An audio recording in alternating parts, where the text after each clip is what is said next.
Hello and welcome everyone. This is the Founder Scoop. My name is Jacob Lee, and today I have another special guest. This is Ryan Cook. Thank you for joining me. Yeah, happy to be here. So everyone, Ryan Cook, I'm really excited to meet with him. We have been connected for a while on LinkedIn, and he is like a master at LinkedIn. And so I'm excited to hear kind of what got you started. He runs an agency doing ghostwriting called Ghostbird. And yeah, why don't we start with just what kind of got you started as an entrepreneur? What got you what got you started with ghostwriting? Yeah, good question. So when I was at BYU, I like every guy in the business school at Marriott that just got off his mission. The idea is I'm going to run a business, right?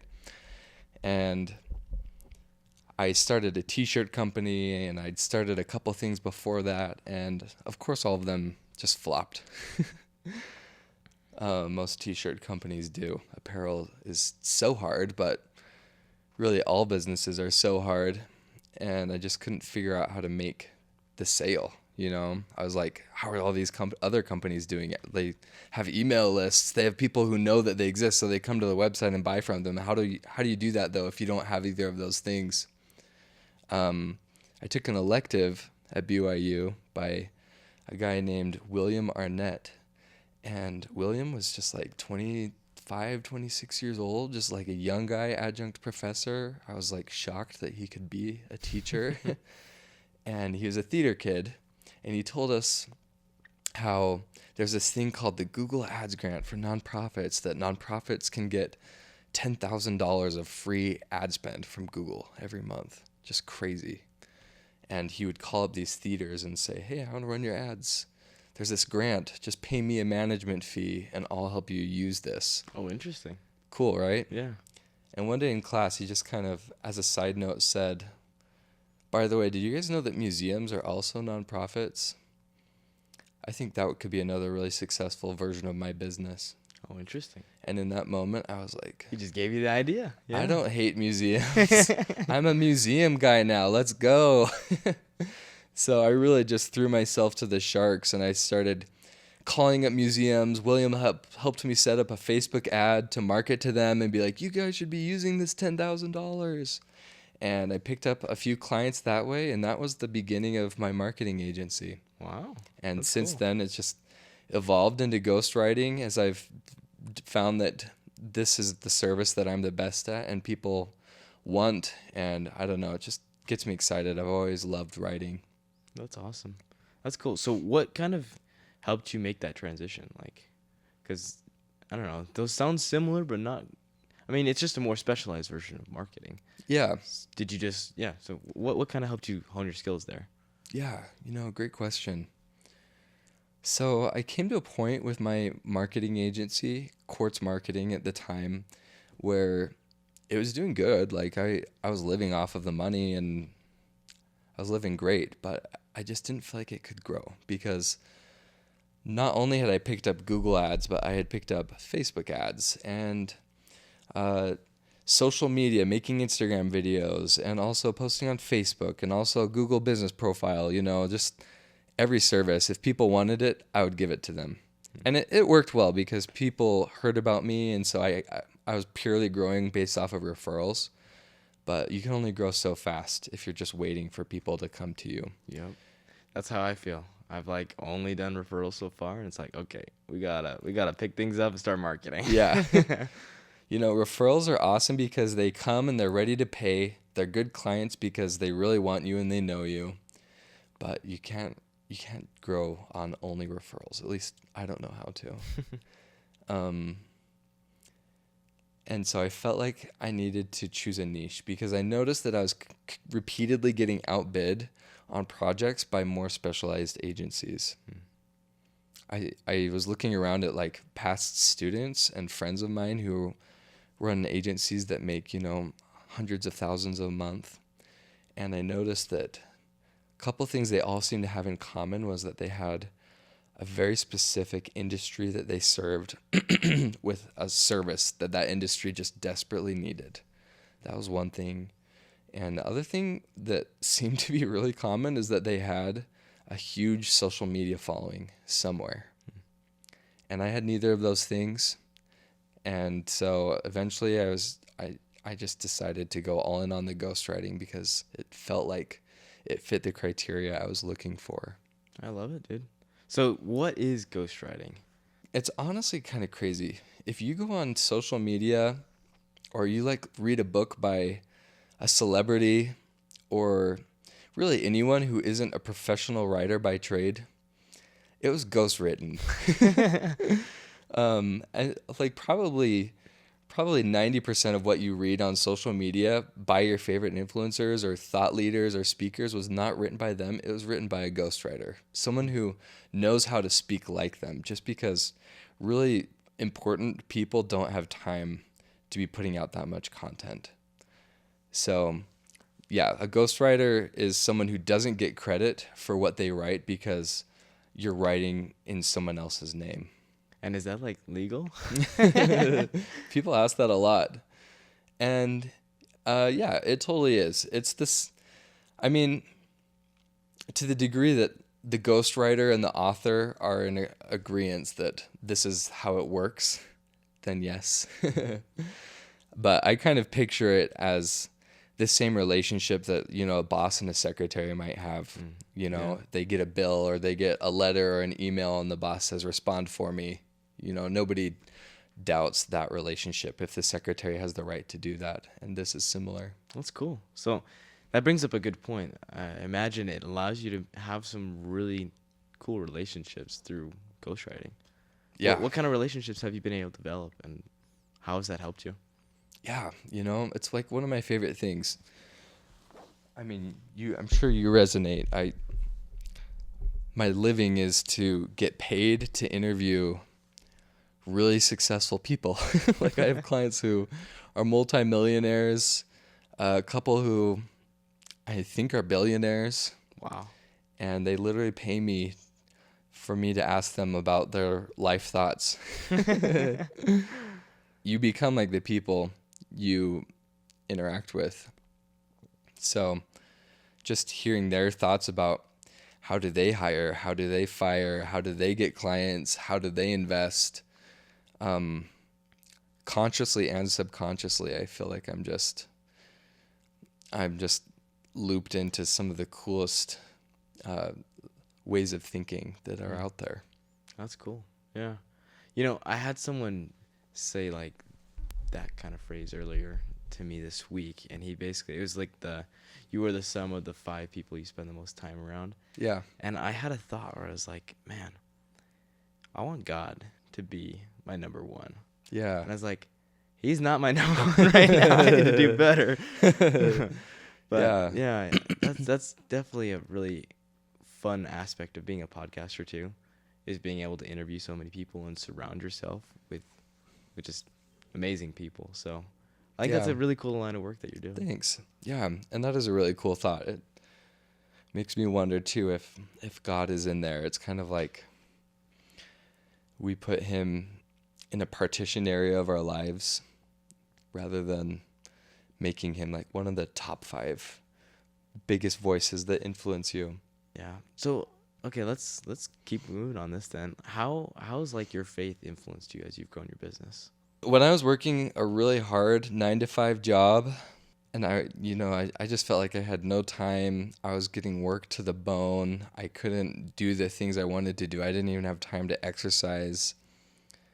I kept going back to the story of Nephi, honestly, and the promise of a promised land and actually that's something that God promises Enoch, and obviously it's in the Bible as well with like the children of Israel. And it's become a really powerful framework for me, this idea that God has a promised land for all of us, and he wants us to get there. He's going to get us there. We're going to get there in a way that no one else has. It's going to be a wonderful place that no one else has been to. And in Nephi, I think in chapter 13, actually, it says like, when you get there, you'll know that I'm the one who got you here. So just really cool promises. And it made me realize that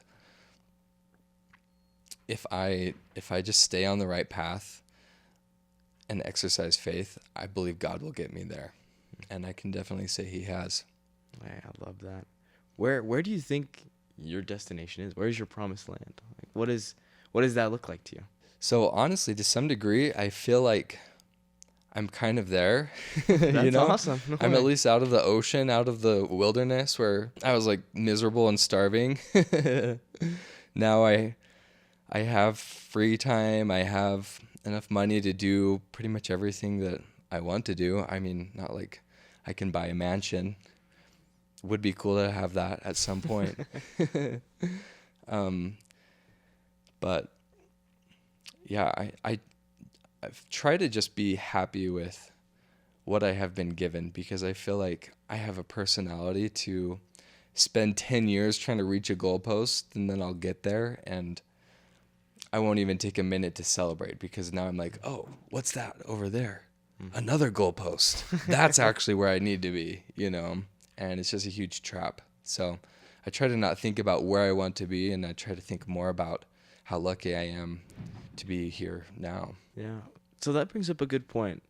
What have been some of like the biggest trials that you faced as you've been growing your business? Yeah, I mean, I've kind of given you the rosy version of it. So I picked up these museums at the beginning. This was about 5 years ago. I was a senior at BYU, and COVID hit. That was bad. Bad for museums, bad for people who service museums. But here's the other crazy thing. It sounds like this is such a no-brainer opportunity, but museums already have ways of getting guests. They're run by board of directors who don't use the internet. It's really hard to sell these people on Google Ads. Oh, interesting. Even if you're saying it's $10,000 of free ad spend per month. Their question is, well, why would I pay you $500? You know? So it kind of flopped. Interesting. And I gave it a good go. 2 or 3 times I tried to get those museums, and I definitely gave it like 10 times as much effort as any reasonable person would before I hung up my spurs, as they say. So that was really disappointing, and that's what led to me getting this job. I got a job at an actual marketing agency. I felt like I had failed. COVID, I was getting married. I was like, I need money to support a woman. This $1,000 a month business is cool, but it's not paying the bills. So that was hard. And like I said, this job was really demanding, but it really helped me level up.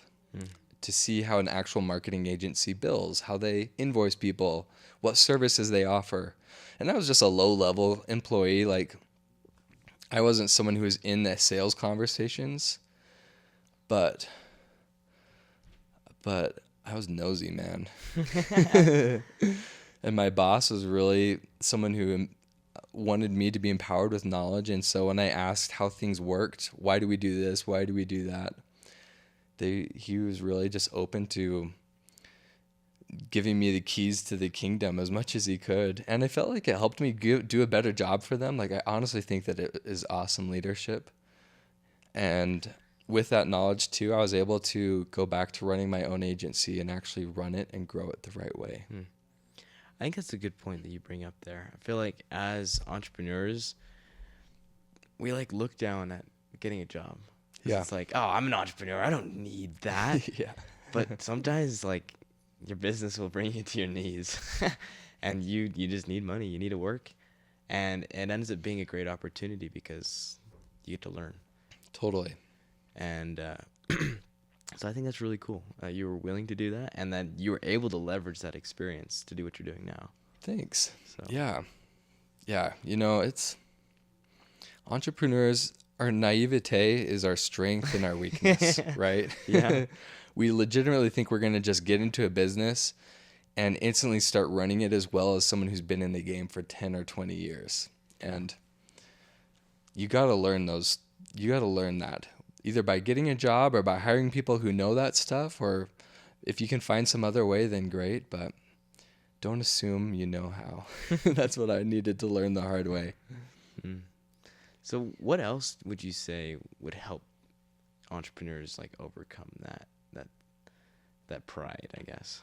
Man, well, it seems like the solution to everything an entrepreneur goes through is just fail fast, Mm. right? The incentives are aligned that if you know how, you're going to win. If you don't know how, you're going to lose. And even the most stubborn person, if they lose enough times, they're going to get smart and they're going to start playing the game the right way. Mm. So let's talk about Ghostbird a little bit more then. How have you been able to scale it so far? Because like ghostwriting, I feel like writing is a very personal thing. Yeah. So how are you able to train other people to do that? It's hard, man. Yesterday, I got up early. I worked. Until dinner. I went to this event here at iHub for a little while. It was fun. And then I came home and I worked and I was just approving, editing, asking for edits from my writers on these posts. It's the hardest part of my business because these when you are a ghostwriter for someone important, this isn't just going on some blog somewhere or going on ads. It's not like we check in once a month and they're like, all right, did you make money? It's like one line out of place on something for some of these people. It can be really expensive for them. For them looking like a fool, like someone other than them is writing their posts is really expensive. So Yeah, that's a lot of pressure on you. it is. Yeah. And like you said, there's a lot of things that scale easily. Writing is not one of them. Even with ChatGPT and AI, we use a lot of that, and it's helpful for sure. But it's not good at writing. It's too vanilla. It's too generic. The only people who think AI is good at writing need to learn more about writing, to put it bluntly. So I'm iterating with my team.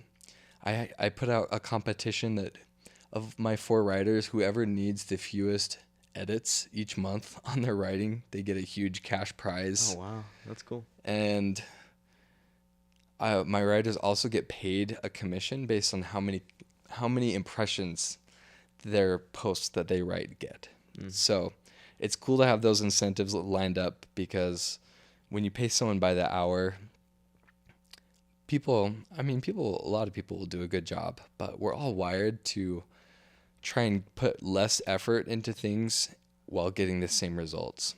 And I think that is something that every employer grapples with. So are all your employees like commission only, or is it kind of a hybrid system? It's hybrid. About on like a LinkedIn post that does reasonably well, the base pay is like 20 or 30% of the total pay that they'll get for writing it. The other 30% is the impression, and the other 30% is it being on time, because that's another really big deal for me. Have you had a lot of posts come out late then? I used to. Not anymore. Yep, not anymore. Now that they don't get paid well at all if it's late, they're very motivated. Yeah, that makes sense. As someone in the video production industry, I feel that a lot too with editors. Like, hey, I need this video by then, and then it doesn't happen, and then you had to do revisions, and it's like, oh my gosh, Yeah. now we're so late. And that's a cool strategy that you use. Thank you. Being a good boss, in my opinion, is like being a good parent, where it's all about minimizing conflict, right? With my 2-year-old, if the chocolate is out and he hasn't had dinner, we're going to have a problem. So hide the chocolate. With employees, if their pay is dependent on their good performance, you don't have conflict, right? You're on the same team, because instead of the conversation being like, Ryan, why are you going to fire me? Or Ryan, why can't I get a promotion? Or Ryan, why are you always criticizing what I do? They're looking at their own pay and saying, man, I wish I was making more. Ryan, what tips or advice do you have? Oh, cool. And that is just a magical shift as a boss. And I imagine that really build your team a lot too. Yeah. Because now it's like a culture of everyone trying to be better. Yeah. And there's trust. Like, they're not afraid of like getting fired. Like they want to learn and get better. That's cool. Yeah. It's been really awesome. It's the annoying thing about paying people on a commission is it's in every business, it's kind of hard to determine, are they being paid fairly? Did they actually drive these results, or did I drive those results? So it's definitely a headache every month to figure out how many impressions they got and from their own posts. But I do want to keep figuring out how to set up that mechanism. Yeah, that's the great thing about like running a business is it's all about like learning from your experience, and you can iterate and you can pivot and you can grow. So Yeah. it's cool to see where you'll be going. Thank you. So let's talk more like some of the strategy. I've been really wanting to learn more about like LinkedIn strategy. What are some of the lessons you've learned as you've been a ghostwriter? Oh yeah, man, so much. You know, I studied the LinkedIn algorithm so hard. It's honestly terrible. I don't get me wrong, like I think it's a cool platform. I think that there are valuable things on there, but I don't love any social media as much as I love just learning how to win. I mean, that's a good mentality to have. Thank you. Yeah. You know, I have friends who run meme empires, millions of impressions, millions of viewers, millions of followers, and it's awesome. And yet they don't make money. And that's because people who consume memes, you know, a huge percentage of them are unemployed people who aren't going to buy your thing. And that's not throwing shade on them. That's just the nature of those platforms. But LinkedIn, people on LinkedIn are in the corporate world. They're making money. Just having like your job title and like being able to see everyone else's job title just makes it about work a little bit. Interesting. Yeah. And obviously that contributes to some of the cringy content you might see on LinkedIn. But on the other hand, building an audience there is incredibly powerful. So I think depending on what your goals are, there's a couple LinkedIn strategies that people should be using. If you're an employee or you don't have a business that you want to work on, I think you should be running kind of a quiet strategy, where at minimum you're accepting connection requests and sending them out to people you meet. If you want to be a little bit more active, then comment on people's stuff on LinkedIn and, you know, post once every month or two. It'll get you the right kind of attention. And even if you're someone who isn't trying to generate leads, it'll get you cool things. You know, I mean, me being on this podcast is an example because I post on LinkedIn. Yeah. And I see that for my friends and my clients as well. Just getting free stuff, getting invited to stuff, going on vacations, if you're someone who knows how to resonate with people by how you post on there, you are guaranteed to make that money back somehow. I think you bring up a really good point about like the kind of people that are on LinkedIn. Like when I run a podcast, I'm also producing content, and I've tested a lot of different platforms, and it's interesting how like the same piece of content will hit differently on different platforms. Yeah. And so it's like, I don't know, to me it's so much clearer now. It's like, oh yeah, that makes sense. Like the LinkedIn audience is probably the most likely to be able to buy my kind of product, because I mean, it's expensive to make videos. Yeah. It's expensive to do podcasts. So Yeah. That's cool. Anyone in B2B should be on LinkedIn for sure. 100%. So what does it take to start to build a following on LinkedIn? Like you kind of gave like the base strategy of like just being active and making those connections, which is kind of what I've been doing so far, and it works really well. Good. But how do you really leverage that and build an audience? Yeah. You know, LinkedIn is a special place because it's like the only social media place I know of right now where you can consistently grow by just having moderately good writing. Like you could write the most amazing post imaginable and put that on Instagram or even Twitter and get no buzz. Twitter's better than others. That's probably number 2. But on LinkedIn, The people who you're connected with actually see what you say a lot of the time. That is incredible. Yeah. So I think for growing an audience, the biggest thing is that there's just no substitute for your own iteration. The algorithm is a very cruel but effective teacher. um, you, the more you post, the more you realize what pops off, what works, and what doesn't. And I feel like it's honestly a really cool skill to learn just in general because, yeah, I'm learning how LinkedIn works, but I'm also just learning what things I talk about are interesting to people or helpful Yeah. to them. So that's the number one thing. And then number two, good artists copy, great artists steal. Obviously, don't plagiarize, don't actually copy, but that's one of Steve Jobs' favorite quotes. It's attributed to Picasso, even though he didn't actually say it. But the idea is that you want to imitate someone, you want to imitate a master so closely that it's as if you're trying to steal it. But you're putting your own thoughts, your own words, your own stuff into it. So it's not that. And as you do that, you can get really good really fast, right? Find other post frameworks or formats and use those. Find someone else's hook. Someone says, April 23rd, 2022 was the worst day of my life, and it blows up. Write that hook down. When was the worst day of your life? Write your own version of that post. Copy the style. Look at what kind of picture they put in. Find your own picture that works like that similarly. I can't tell you how many of my most successful posts on LinkedIn came from that exact strategy. Interesting. That makes a lot of sense. Yeah, I've heard of this other agency on Instagram that like they have tons of people just researching content all the time, and they're just cataloging good hooks and the different formats they're using and the stories that are told, and so it makes total sense that works efficiently on LinkedIn as well. Yeah. I mean, with all marketing and arguably with everything, if you just try to copy the greats, you will become great. And because you can't perform perfectly, you won't be able to copy them perfectly, but soon enough you'll realize that that's just your own style that you're developing, and now other people are trying to copy you. That makes sense.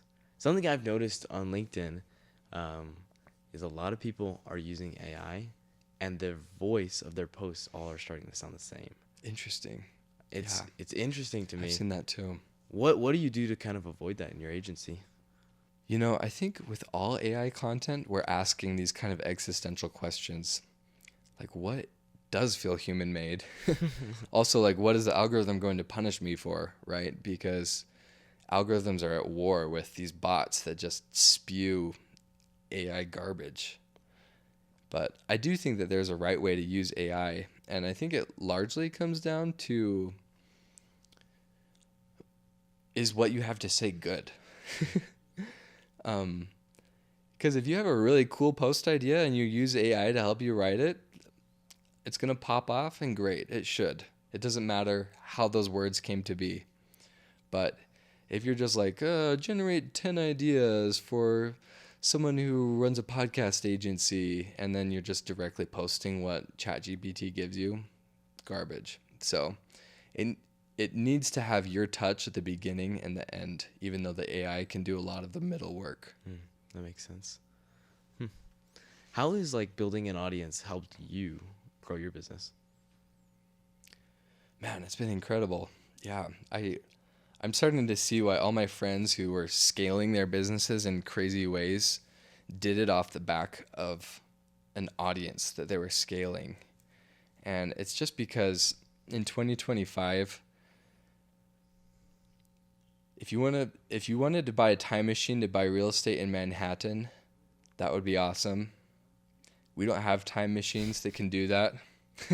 So in 2025, you should build an audience. And I think that that's going to be the Manhattan real estate of 2035, 2040. We just live online, for better or for worse, you know. Audiences rule the world, and every business at the end of the day is just competing for attention. And a lot of businesses don't know how to get that. But if you can figure out how to get people's attention, you will never be poor. Any business you start will succeed. Your podcast will succeed. Your book will succeed. So I'm really glad that I've started taking it seriously. And I honestly, when I was thinking about making this pivot, that's one of the things that came to mind, because I'd noticed that whenever I posted on LinkedIn, like, it did abnormally well for me compared to most other platforms. Interesting. And unlike TikTok, it didn't require me to make a video and then edit and put words, it was so much post-production. I really admire what you do with podcasts and these videos, because it's just so much. But LinkedIn didn't have that. So I started to think, like, if I was going to just make money off of posting on LinkedIn, what kind of business would that be? And that's kind of when I started connecting the dots and looking at my own agency and some of the ghostwriting type projects I was already doing. And it just kind of clicked for me. So yeah, now I spend so much of my week coming up with my LinkedIn posts. And honestly, it's funny because I'm growing fast. I feel like I'm doing pretty well, but you still have so many flops even as you're growing, and it can be discouraging. Like, you feel it's embarrassing for your friends to see that your post only got 2 likes, and you start to get this idea that everybody else who's doing what you're doing pops off every single time. They just get so much attention and you're not. But the truth is that they're not either, They're not seeing your posts that don't do well largely, and you're not seeing their posts that don't do well largely. So every creator needs to learn to come to terms with that. My friend Grace Weston, who has like hundreds of thousands of followers on Instagram, she was telling me the other day that she'll never forget that period where she just felt like a fool, because she's posting the same kind of content that she is now. But when you're posting the type of content that's like intimate or vulnerable, or even, I don't know, maybe authoritative, of someone who has hundreds of thousands of followers, but you don't have that, it feels like performing in a talent show that you put on for yourself. And not that many people are clapping. And you're not allowed to come off the stage, because if you do, then you're no longer growing. So there's this period where before you're big, you're just stuck on that freaking talent show stage, and you want to get off and people aren't clapping. Sometimes you go viral and it's awesome, but the truth is you just have to come to peace with it. And you also have to accept that even though the algorithm does a pretty good job of detecting what is good and what isn't, it doesn't do a perfect job. When I get locked into that and I'm like, I am so sick of posting, nobody wants to see this, then I'll like run into you and someone will say like, this post that you said about this, that was so cool. I've been thinking about that. And it's one of those posts that I thought was a flop. Yeah. But then I know exactly what you're talking. yeah. I post like once a week, and I've had tons of people been like, hey, I loved your post, and they didn't like it. And it's like, no one liked the post, but everyone saw it. And it's like, hey, I guess it worked. Yeah. Even if I didn't get the social feedback or the validation that you kind of expect when you post. Right. Yeah. So I that's such a good point. And I think it just comes down to, you need to come to peace with your own definition of what is good. And you can't let your definition of what is good be what got me tons of followers or what got me sales. I like that a lot. Well, Ryan, this has been super fun. I really appreciate you coming in. What would you say would be your final piece of advice for someone who's just starting a business? If you want to succeed at business, start a business that can explode on social media. And I think that would be my final advice. If you want to succeed in life in general, not that I know, but if I had to guess, I think it comes down to finding joy in the journey, as cliche as that is. Like I said at the beginning, you're never going to be happy if every time you reach a goalpost, you're only looking at the next goalpost. I just read a book called Chop Wood, Carry Water that was pretty cool about someone who becomes a master archer and how he would get so frustrated because he would lose in these big competitions, but his teacher just continually teaches him how to enjoy chopping wood and carrying water, kind of like the Karate Kid, Yeah, wax on, yeah. wax off, just doing the daily tasks of greatness. That's what you need to fall in love with, not becoming obsessed with reaching the summit. Ryan, I think that's phenomenal advice, and I can tell that's something that you've had to learn through experience, and so I really appreciate you sharing that. Thanks. So, everyone, go check out Ryan. Where can they find you if they want to connect with you? On LinkedIn. Yep. But I'm on Instagram. Those are probably the best places. Yeah, and it's just Ryan Cook, Yep. Ryan Cook. and your company's Ghostbird. Correct. Right. All right. Well, everyone, go check it out. Ryan, thanks for joining me. Thanks so much, Jacob. It's been great talking with you.